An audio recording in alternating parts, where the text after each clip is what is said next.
Assalamualaikum warahmatullahi wabarakatuh. Kami dari kelompok 7 akan mempresentasikan tugas MLA, yaitu Life Cycle Assessment pada proses produksi di PT Royal Coconut Gorontalo. Sebelum itu, izinkan kami memperkenalkan nama terlebih dahulu. Saya Nur Rahmadia Aliatunisa dengan NIM 124330080. Perkenalkan, nama saya Laura Septia Butar-Butar dengan NIM 124330094. Perkenalkan, saya Fauzia Wisna dengan NIM 124330002.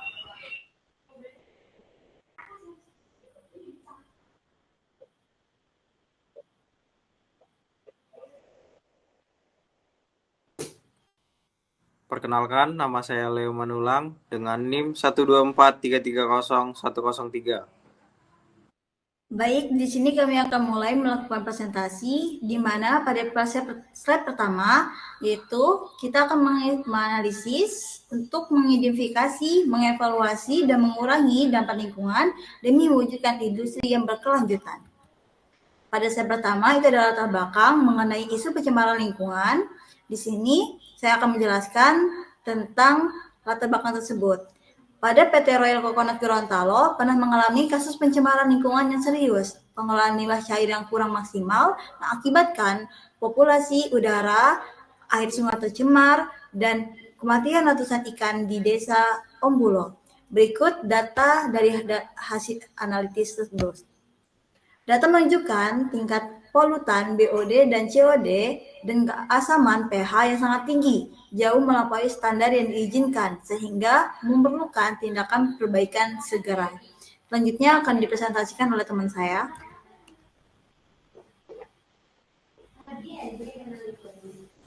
Nah, selanjutnya itu ada pendekatan dan tujuan penelitian. Penelitian ini bertujuan untuk menganalisis jejak lingkungan dari proses produksi dan menentukan solusi perbaikan yang paling efektif. Evaluasi dampak lingkungan menggunakan metode Life Cycle Assessment atau LCA untuk mengevaluasi dampak lingkungan pada seluruh daur hidup produk dari bahan baku hingga produk siap dipasarkan. Selanjutnya itu ada penentuan prioritas solusi. Menggunakan metode Analytical Network Process atau ANP untuk memilih alternatif rekomendasi perbaikan terbaik berdasarkan berbagai kriteria dan masukan dari stakeholder.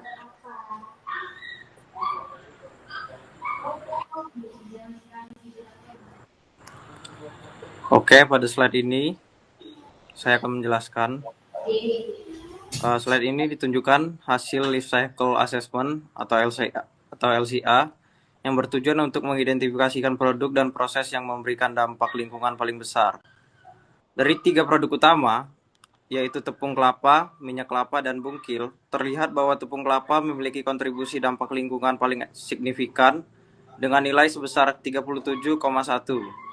Nilai ini jauh lebih tinggi dibandingkan minyak kelapa yang sebesar 1,45 dan bungkil sebesar 0,0193.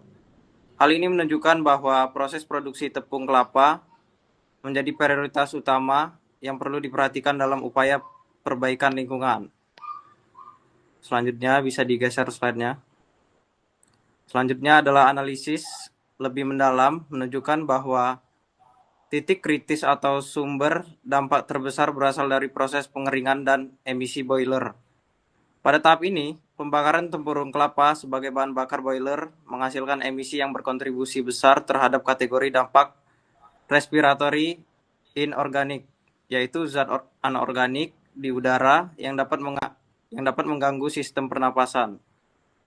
Nilai dampak tertinggi tercatat pada proses penguapan dan pemarutan dengan angka sekitar 8,238 kpt yang menunjukkan bahwa tahap ini sangat berperan dalam peningkatan polusi udara. Dari hasil ini dapat kita simpulkan bahwa strategi penguapan dampak lingkungan sebaiknya difokuskan pada optimalisasi proses pengeringan dan pengolahan emisi boiler.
Selanjutnya yaitu hasil dari ANP atau biobriquette sebagai solusi prioritas.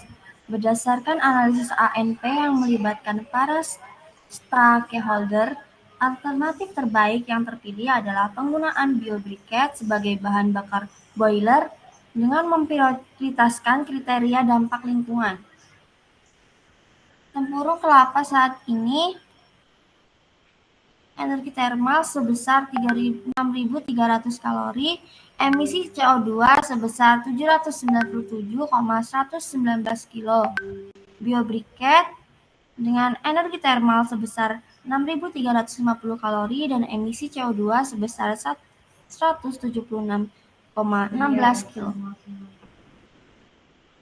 Selanjutnya yaitu kesimpulan dari penerapan life cycle assessment pada proses produksi di PT Royal Coconut Gorontalo.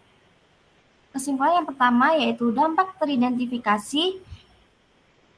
Dampak lingkungan terbesar dari proses produksi adalah respiratory inorganik yang berasal dari proses pengeringan di stasiun boiler.